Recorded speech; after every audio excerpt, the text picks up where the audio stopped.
এই মর্মান্তিক ঘটনা ঘটেছে যেখানে তোমাকে দেখিয়ে রাখি যে বাড়ি থেকে মাত্র 50 মিটার দূরে এই যে সামনে ফ্ল্যাটটি দেখা যাচ্ছে, ক্যামেরা পার্সন শান্তনুকে একবার বলবো ছবিটা দেখাতে। এই সাদা ফ্ল্যাটের পরেই যে হলুদ রঙের ফ্ল্যাট, সেই ফ্ল্যাটের নিচেই কিন্তু ভাড়া থাকতেন এবং সেই অ্যাপ ক্যাব চালক সেখান থেকে তার বাড়ি থেকে ডেকে নিয়ে আসা হয়। বাড়ি থেকে ডেকে নিয়ে এসে রীতিমতো এই যে অংশ আমরা যেখানে দাঁড়িয়ে রয়েছি, যেটা সিসিটিভি ক্যামেরা ফুটেজে দেখা যাচ্ছে যে গাছের আড়ালে ব্যাপক মারধর করা হচ্ছে এক ব্যক্তিকে, সেটা হচ্ছে সেই অ্যাপ ক্যাব চালক যাকে মারধর করা হচ্ছিল। এই গাছের ঠিক এখানটাতেই কিন্তু মারধর করা হয়, এখানেই এখন রাস্তার মধ্যে ফেলে রীতিমতো পা দিয়ে বুকের উপরে লাথি মারা হয়, পেটে লাথি মারা হয়, কিল ঘুষি চড় মারা হয়, তেমনটাই অভিযোগ।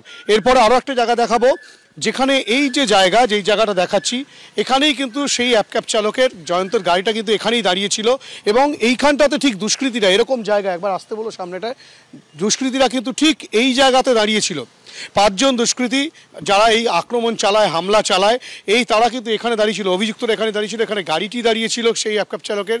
এবং তারপরে হঠাৎই দেখা যায় যে দুটো 8-10 নাগাদ আচমকাই তারা ভেতরে প্রবেশ করেন। ভেতরে প্রবেশ করার পরে সামনে গিয়ে কিন্তু সেই অ্যাপ ক্যাব চালককে ধরে নিয়ে এসে রীতিমতো এই জায়গায় বেধড়ক মারধর করা হয় বুধবার গভীর রাতে। তার পরবর্তী ক্ষেত্রে তার মা, তার স্ত্রী, তার ভাই কিছুক্ষণ আগে আমাদের বক্তব্য দিয়েছিলেন, যেটা সেক্ষেত্রে রীতিমতো সেই তার দাদাকে মুখে গামছা বেঁধে মারধর শুরু করা হয়। এমনকি তার বৃদ্ধা মা, তিনি পায়ে হাত দিয়ে কিন্তু রীতিমতো ক্ষমা চান যে যাতে কোনো রকমভাবে তাকে মারধর না করা হয়, তাকে রেয়াত করা হয়। কিন্তু তারপরেও সেই কথায় কিন্তু কর্ণপাত করেনি অভিযুক্তরা, তাকে এভাবেই মারধর করা হয়।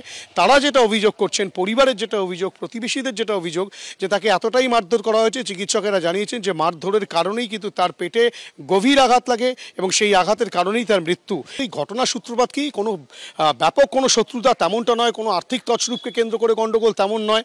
সাধারণ একটা গাড়িকে পার্কিং করানোকে কেন্দ্র করে একটা স্কুটারের সঙ্গে ধাক্কা, ঠিক এই গলির মুখ যেখানটা দেখাচ্ছি, তোমাকে দেখাবো, শান্তনুকে বলবো, বাড়ি থেকে মাত্র 50 মিটার দূরে এই গলির মুখে সেখানে কিন্তু এই ঘটনা ঘটলো। একটা গাড়িকে পার্ক করাতে গিয়ে, সেই অ্যাপ ক্যাবে সেই গাড়িটাকে পার্ক করাতে গিয়ে স্কুটারের সাথে ধাক্কা লাগে। তারপরে সেই স্কুটারের মালিক এবং তার সঙ্গে থাকা আরও বেশ কয়েকজন, রীতিমতো জয়ন্ত যখন বাড়িতে রাতের খাওয়া দাওয়া সেরে যে সবে শুতে যাবে সেই সময় তাকে ডেকে নিয়ে আসা হয়। জয়ন্ত কিন্তু প্রথমে বুঝতেও পারেনি যে তার সঙ্গে এই ধরনের ঘটনা ঘটতে পারে এবং তাকে ডেকে নিয়ে এসে রীতিমতো ঠিক আমরা যেই জায়গায় দাঁড়িয়ে রয়েছি এইখানটায় কিন্তু মুখে গামছা বেঁধে প্রথমে মারা হয়, তারপরে একেবারে রাস্তায় ফেলে সেখানে কিন্তু তার বুকে, পেটে ঘুষি, লাথি এইসব মারতে শুরু করে অভিযুক্তরা, তেমনটাই অভিযোগ। এবং এই ঘটনাকে কেন্দ্র করে রীতিমতো মানে এলাকার বাসিন্দা তারাও কিন্তু রীতিমতো ক্ষুব্ধ।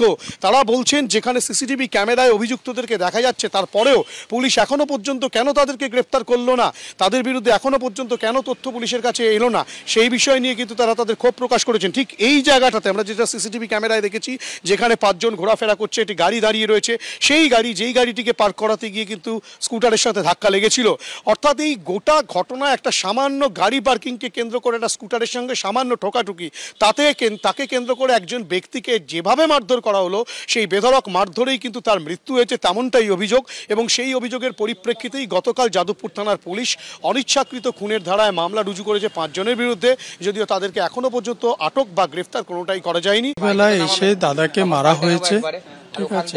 তো তারপরের দিন দাদাকে হসপিটালে অ্যাডমিট করা হয়েছে, অপারেট করা হয়েছে। অপারেশনে রাত্রটা সার্ভাইভ করেছিল কোনো মতে। পরের দিন সকালবেলা ডাক্তার ডিক্লেয়ার করেছে আর নেই করে।